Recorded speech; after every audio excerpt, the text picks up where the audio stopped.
افغانستان ته د 40,000 کسیزه پولیسي ځواک د جوړولو هڅې روانې دي. سلام ستړي مشئ، زموږ په امیر پلس چینل ته پخیر راغلی. حقوقي نیوز په نوم یوې بهرنۍ رسنۍ د طالبانو د پولیسي ځواک د جوړېدو په اړه لومړني معلومات خپاره کړي.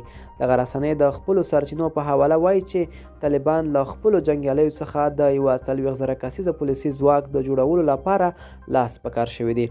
ویل شوي چې په دې برخه کې د حقاني شبکې له بدري قطعې څخه استفاده لومړنی ګام و. دغه قطعه چې تشکیل یې 15,000 کسیزه ښودل شوی، کابل ته د طالبانو له راننوتو سره یې د کابل ښار واګې په لاس کې اخیستې وې. یاد رسنۍ وایي چې طالبان د پوځ په شان د پولیسو په محدود تشکیل هم باور لري او ډېر لومړیتوب یې دا دی چې خپل جنګیالي پکې ځای پر ځای کړي. ویل شوي چې د هرې ولسوالۍ په کچه طالبان د مګړۍ له 10 تر 30 پورې د پولیسو په چوکاټ کې ساتونکي لري چې یوازې د ولسوالیو د ودانیو ساتنه کوي. حقوقي نیوز زیاتوي چې د کلیو په کچه طالبان تر ډیره ساتونکي یا امنیتي ځواکونه نه لري، خو 1 یا 2 تنه ځایي خلک یې جذب کړي چې د خپلو کلیو حال ورسره شریک کړي. سرچینه زیاتوي چې د پولیسو ځواک له پلوه د طالبانو ډیر تمرکز پر پلازمینې کابل دی او ډیر جنګیالي دلته د امنیت ساتلو لپاره ګمارلي.